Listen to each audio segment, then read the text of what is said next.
Okay, so update sa editing ko 'no. So far, hindi ko pa rin siya sobrang nasusunod tapos na-o-overwhelm pa rin ako at times 'no. So anong nangyari, ginawa ko yung cut 1 'no. Nag-fumble ako pre, nung okey na yung first cut ko 'no, video editing. Hindi ko siya nagawa. I mean hindi ko siya natapos yung cut 1, tapos yung cut 1 na naman yung naging final edit ko. Although this time, it's kind of a little bit understanding or understandable, I mean.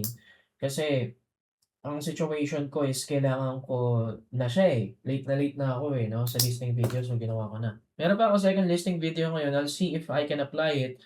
But if not, then it's okay again kasi ang point is makatapos, no? Pero again, hindi naman sa pinapasawalang bahala ko yung editing ng cut 1 tsaka 2, okay?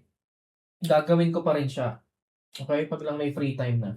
Probably I'll just do it again. Like I will edit again yung na-edit ko na just for the sake of exercise.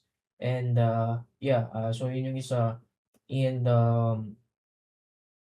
yeah, I think that's it.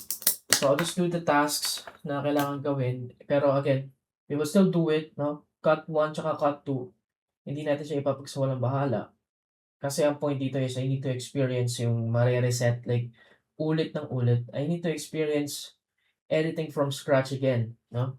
Like paulit-ulit lang, kailangan kong matutunan 'yun, for the sake of exercise. Kasi again, let's be honest here, sobrang bagal ko mag-edit, na-overwhelm ako, I don't have a strong foundation when it comes to editing overall, no? I would say okay naman yung foundation ko, pero I still have bad habits na kailangan kong i-fix at i-improve, no? Na ako in a way, training or therapy, whatever you call it, no?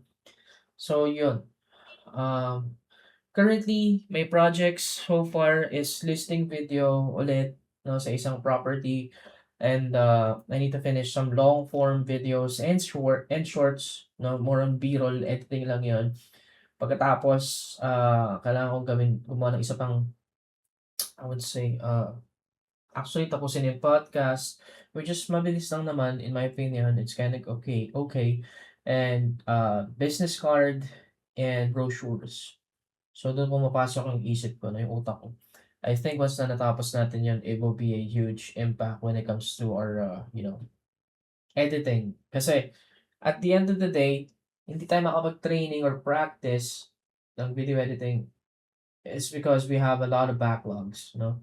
And once we fix the backlogs, we can finally get back and, build more systems, be more efficient when it comes to editing, no? Maybe practice, I don't know. So yeah, yun lang naman. So hopefully, let's do this. Let's do our best, right? To yeah, to improve. So yun lang naman so far. And yun yung update ko, no? So sa cut 1, like this previous project, yung cut 1 yung naging final. Pero again, I need to clarify, sobrang ibang-iba pa rin siya. Sobrang ibang-iba pa rin siya. Ibang-iba pa rin siya compared sa trash method, no? May difference pa rin, huge difference. So yun lang naman.